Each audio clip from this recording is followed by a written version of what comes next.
Hey ladies, welcome back. I'm Tamaya, and here I help wives grow in their faith and marriage. Ever feel like you and your husband aren't connecting, like you are missing one another? Almost like sometimes you can feel like you all are speaking two different languages.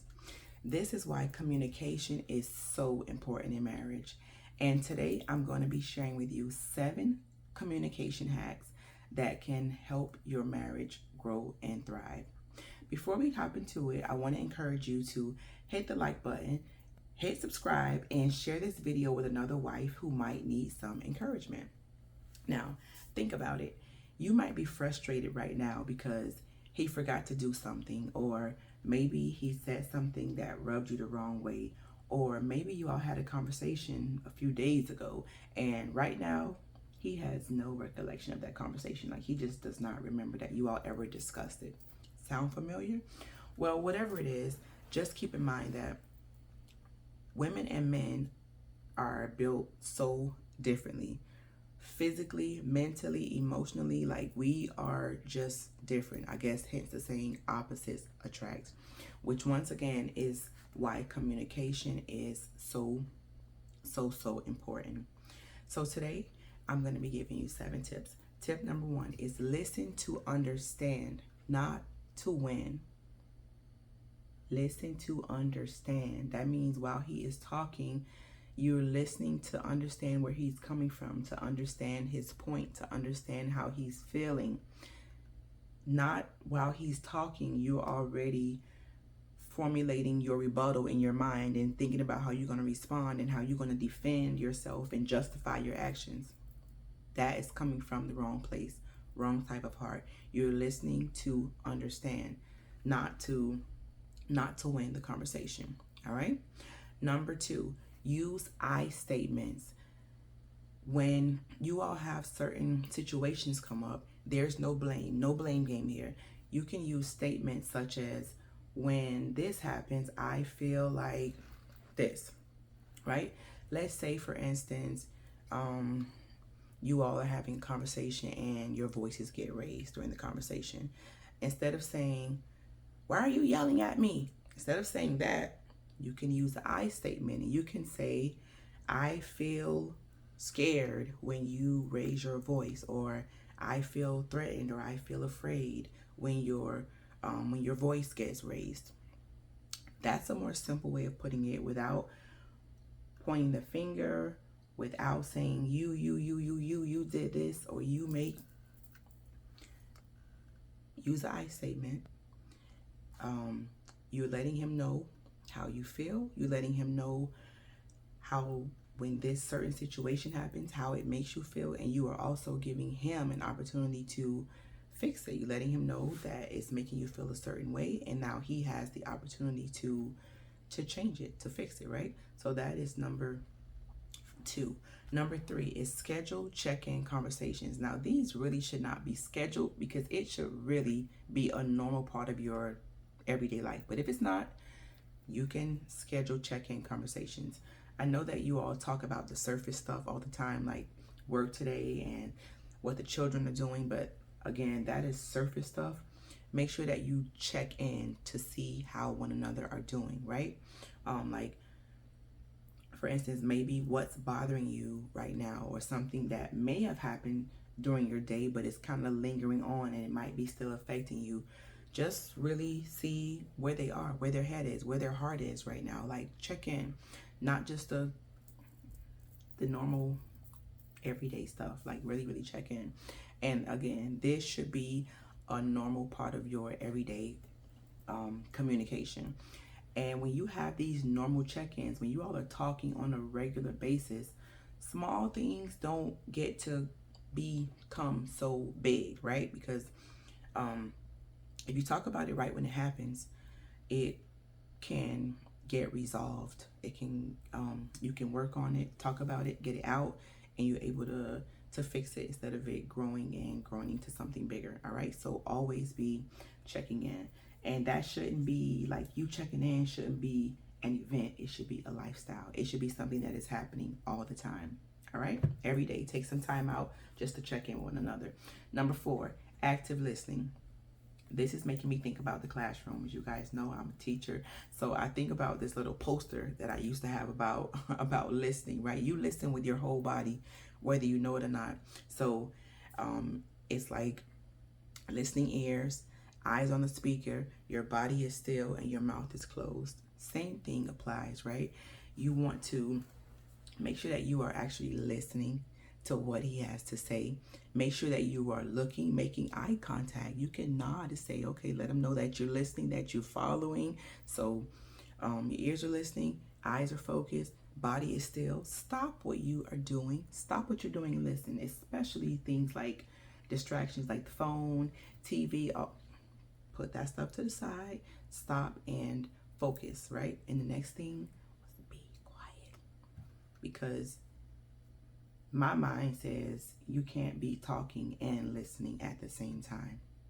All right, so be quiet so you can actually hear, and be listening with the right heart, listening for the right reason. Remember, you're listening to understand, not because you want to win the conversation. All right, that was number 4, active listening. Number 5, watch your tone and your body language. Most of the time, your body is saying something before your words ever say something, right? Your body language is speaking louder than what you are even saying.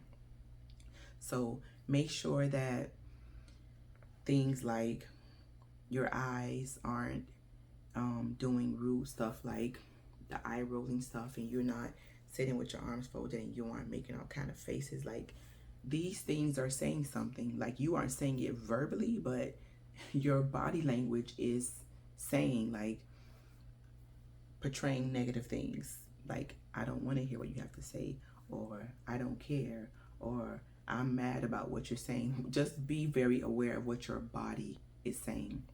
And also your tone, your voice. If you are a person that has a naturally loud voice, you may have to actually practice toning your voice down a bit, just because a gentle tone creates just a more peaceful conversation, right? There's a scripture, Proverbs 15:1 says, a gentle answer turns away wrath. So a gentle answer. So just tone it down a little bit if you are a person that just has a naturally loud voice. All right. Number 6, know when to pause. Don't dominate the conversation. Don't keep talking, going on and on. Maybe because you're passionate about it, or maybe just because you think you're right and you want to keep going on and on about it. Know when to take a pause. Know when to take a break. Be quiet. He might need to interject or say something. He might need to ask a question for clarification. So just know when to pause a bit. And depending on if the conversation starts to get heated, hopefully not, but if it does, you might have to take a break. And the break does not mean you're running away from the conversation or you're trying to back away or get out of it. It just means that it's a break. Take a walk or take a breath, cool off, and you all can come back and continue the conversation later, right? Because when emotions are high, more than likely you're going to have to end up apologizing for something that you said. So just take a break and finish later. And lastly, number 7, this is last, but this is really, really the most important one. And that is, make sure you take time to pray together. Pray and also reflect. Now, prayer is going to help you in every aspect, but especially if you all just had a conversation where you may have stepped on one another's toes. You may have said something that hurt one another's feelings or pushed their buttons or whatever it is. The praying part of it is going to bring you back and say, hey, even though we just had this difficult conversation, even though we just had to say some things that may have come off in a harsh way, we're still together. We're still one. We still are staying together, and it kind of unifies you, and also like just softens the situation up some. So, and it could even heal the wounds that may have even been caused by the words that you've said during that conversation. And the reflection part of it is, sometimes we're just going, the days are going by, the weeks are going by, and we're not taking time to reflect and think about like how things are actually going in our marriage. So I would say the reflection part is maybe after every few days, or maybe like weekly, just take time to reflect. It could be just you sitting thinking about things. As for me, I like to journal. I love to journal. It helps me clear my head, and it helps me just get the ideas out. And also, journaling could also help you start to notice patterns. You could notice, okay, certain times or certain conversations, this might get triggered, or we were able to work things out because we did this, or we were able to, you're able to figure out what worked, what didn't work. You notice certain things just by writing it down, right? Your brain can't hold everything. That's why we got pen and paper. That's why we got calendars, all these things. So take some time, reflect, and use journaling if it works for you. I love journaling. All right, that was number 7. So I want to encourage you. Remember that you are not alone. Communication is a skill that we should all be learning and getting better at all the time. And no marriage is perfect, okay? No marriage is perfect, but the two of you, can be perfectly committed to making it work, sticking close together, and just keep your marriage strong. Keep checking in and keep growing together. All right? And these 7 things that I have shared with you are not just hacks. They are habits. They should become habits. You should have habits of good listening, reflecting on yourself, not blaming, checking in, active listening, watching your tone, your body language, knowing when to take a pause, and prayer. Prayer should be at the top of that list. That is the most important of all of them. All right. Now, question is, which of these 7 are you going to try right away? Which one are you going to use? I would love to hear from you. Drop it in the comments. Let me know which one you are going to use.